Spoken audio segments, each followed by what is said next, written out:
Hi, I'm Jeremy Blowers, the Executive Director of the Ontario Regiment RCAC Museum in Oshawa, Canada. In 2019, we sent some of our members on a recce to Conneaut during D-Day, Ohio. We had hoped in 2020 that we'd be able to join you there and show off some of our Canadian and Commonwealth World War II vehicles. Since the event has been canceled due to COVID-19, we're helping out with D-Day, Ohio by sending you this video, which will highlight some of our World War II collection and some of the other vehicles here at the museum.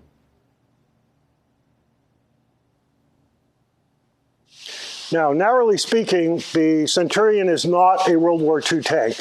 It was designed and manufactured, and prototypes were sent into Western Europe, but none of them got into action before Germany surrendered. But they were in Europe for a battlefield debut.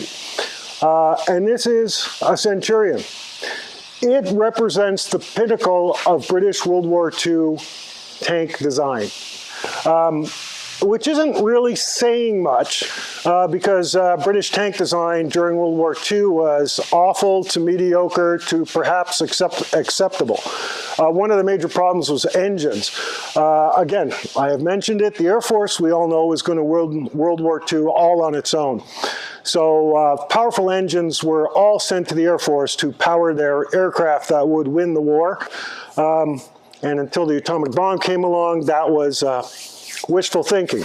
But the British actually used the Spitfire engine, a Meteor engine, in this vehicle to finally give it the power that it requires. It has got beautiful armor. It's got originally a 17-pounder. This one has a 20-pounder. The final version had the 105. It is well armored. It is very reliable, and it was basically a frontline battle tank until just recently with subsequent upgrades. So Canada used it, the Israelis were using it. It was an excellent vehicle in '73, in the '73 war.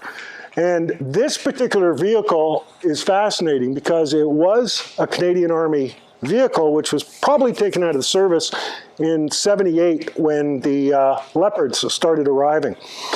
And it was basically turned into a gate guard. It was sitting in front of a Canadian base outside of Montreal.